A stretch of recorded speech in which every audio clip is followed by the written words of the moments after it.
Thank you for making your time available. I presume you've read my submission about outdoor lighting, which is my main concern. I've been involved in stargazing for quite some time, first of all as the educator at the Auckland Observatory and then astronomer at the Hermitage, and now I'm volunteering in my retirement as volunteer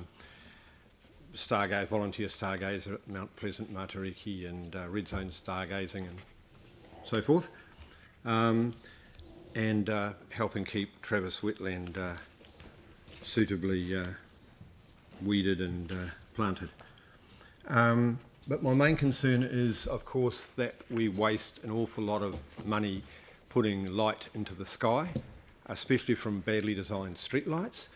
We also waste a lot of money sending some of that light into people's eyes, my own included, as glare. When I go out to look at the night sky, there's a giant bright street light down the street. I've twice asked council officers to do something about it, but nothing's happened.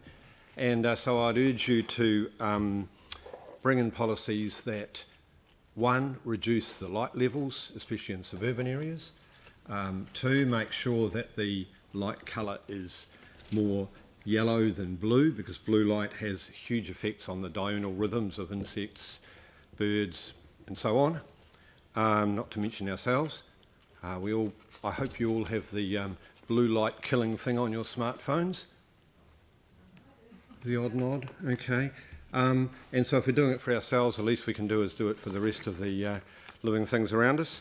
And I think particularly from a council budget point of view, it seems crazy to have huge amounts of streetlights burning at night when there's no one around. And again, I talked to the streetlight team.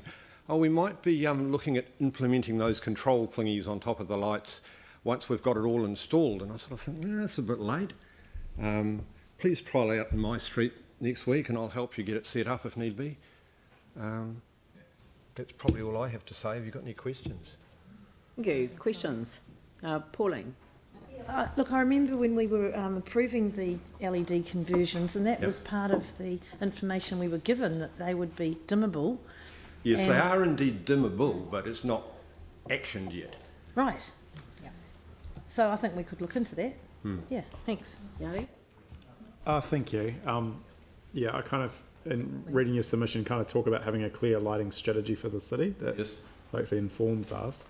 Have you seen any other cities around New Zealand that are doing it, I guess, in a different way that might be more... Yeah, Selwyn's doing a lot more full cut-off.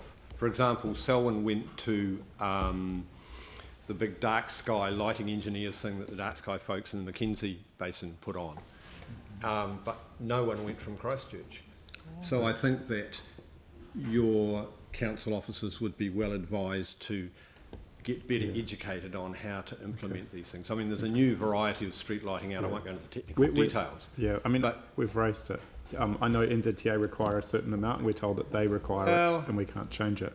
It can be changed. I mean, I can't remember the name of their thing. Is it 300 or something?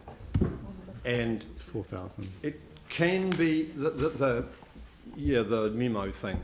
The 4,000 degree thing is ridiculous. It's a blue light essentially, and supposedly mimics daylight. But in fact, you can have a lot yellower light. We managed, for instance, to survive perfectly well on the low tinge, which is sodium, which did produce a few strange colours, but still work quite effectively. So the modern LED streetlights don't look so horribly yellow, but they are nowhere near 4,000.